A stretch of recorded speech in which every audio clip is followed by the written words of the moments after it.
Hey guys, welcome to my YouTube channel. So first off, 4 disclaimers. I want to say very sorry for the bad video quality, but my camera is not wanting to cooperate with me because it's battery operated, don't have any battery chargers, so that's always great.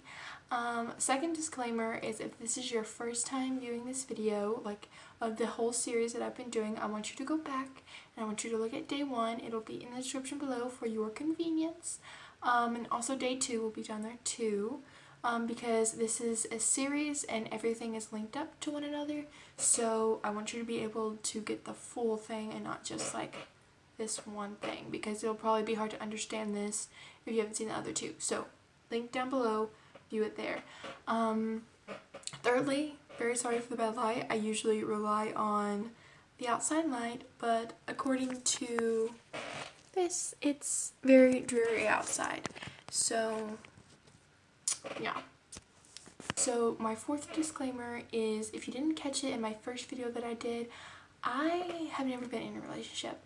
I've never had a romantic relationship. I have guy friends, but I'm not attracted to any of them. I don't think like they're the one or anything. I just have guy friends, and having guy friends is pretty cool. But yeah, I've never been in a relationship, never will. I can't say I never will be, because like I have a desire in my heart to be in a relationship, but I actually am not allowed to date until May of this year, because I'll be 16 in May. So I've never dated, that's a disclaimer, but I have searched the mind of God, and I've searched the scriptures, and I know, and I've read like devotionals of like actual couples who are married, and this is really annoying.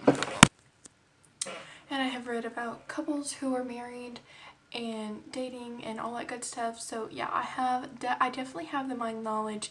I'm just like not the right age, which I really don't believe in age. I believe that age is just a number and it's all up here, but you know, that's another topic. Anyways, so today is day 3 of the 7-day guide of how to have the qualities of your future husband. So last video we talked about prayer, so we set this foundation for the guide. Day 1 was just the introduction. It was making a list of attributes that you want to see in a guy, and then praying over them for day 2, praying for yourself, all that good stuff. Day 3 is seeking God. So this is the start of the guide. Now that we know what the attributes are that we want and know what the foundation is for a relationship, we must seek to accomplish our qualities we have set up for someone and set them up for ourselves. So we don't want to just be like, oh, this is what a guy has to have, but that's it. Like, yes, that's what we're supposed to be doing, but we also need to say, this is what you need to do for yourself, for your own human being. Whatever you expect someone to be is how you should be yourself, because in a relationship, 2 people are one. It's 2 people coming together as one. You, like I said in the last lesson, in the last day, you have the same outlook on life. Now that doesn't mean you won't agree on everything, but it will mean you agree on the important stuff. And yeah, it's how God set up marriage and how it's supposed to be. It takes time, but what you can do right now is ask yourself a few questions. What does my life look like in the eyes of God? Am I truly following Him, and am I living for Him? You may ask, how am I supposed to know these things? Thus comes another question. What do you do when you first wake up? Think about it. So whether you check Instagram, Snapchat, Facebook, Twitter, whatever you do, the first thing that comes to your mind when your eyes pop open and you're in your bed, what do you think about? Do you think, oh, I have school today? Or like, what do you think? Just think about it. But if you can't find God anywhere in your morning, then you need to question your devotion to Him. You must seek Him out first thing each morning. This is the first step to accomplishing any task. We need to realize we can't do anything on our own and thus come to God for it, which comes from day 2's guide to prayer. Everything stems from prayer, and I hope you experience that more and more throughout your own life and throughout the rest of this guide. I encourage you to make today the day you start letting God into your morning, noon, and night, 24/7.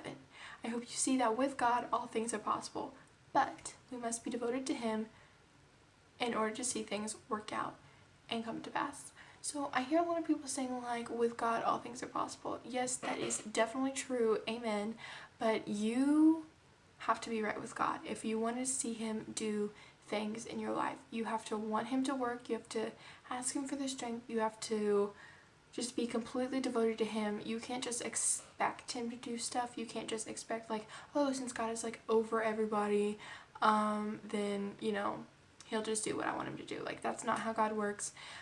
You have to, he wants you to be willing, and what he wants of you is to have a relationship with him, just like you want to have a relationship with a guy.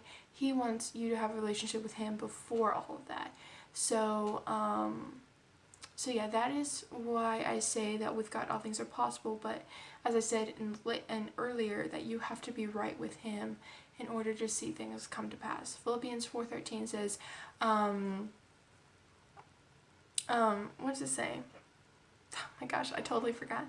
I can do all things through Christ who strengthens me. Yes, you can, but you have to want strength. You have to want to see him work. You have to want to have him strengthen you. And yeah, that's a little bit of elaboration on that. Grab a friend, a good devotional, or even look up some plans on the Holy Bible app. This is a really great example because the Holy Bible app has, I would show you, but you're on my phone. So, but the Holy Bible app has tons and tons of plans for every type of emotion that you can feel, everything that you can think. They have a plan for it. It's either an excerpt from a book, or just like an actual plan written for the Bible app, or yeah, so check it on there. But I know a phone is a distraction because that's where all of like your text messages come in. So if you have an iPad, if you have like a Samsung tablet, if you have just like a regular cheap old tablet, I would look at it on there because nothing really comes through there except for maybe like games or something. So turn all those off, I say, on your tablet, and just like do it on there, because that is a great way to get closer to God in the morning. And like it, and I don't want to say it doesn't take much effort, but it really doesn't. So yeah, get close to God today and make him a priority, because when you make him a priority, he is pleased, and he will see to it that you gain a helpmate. So when you're right with God, things will come together. And yeah, so I have a couple verses here for, not a couple, there's like 1, 2, I'm not gonna count them, but anyways. So I have some verses here for you guys, and the first one is Psalm 16:8. They're all about seeking the Lord, not first thing in the morning, but just like seeking him and all that good stuff. So the first one is Psalm 16:8, and that one says, I keep my eyes always on the Lord. With him at my right hand, I will not be shaken. So if you don't know this, but having a right hand is like mighty in like the eyes of God. So if you have a right hand, you are pleased. I write with my, let me grab it. I write, this is mascara, but I write with my right hand.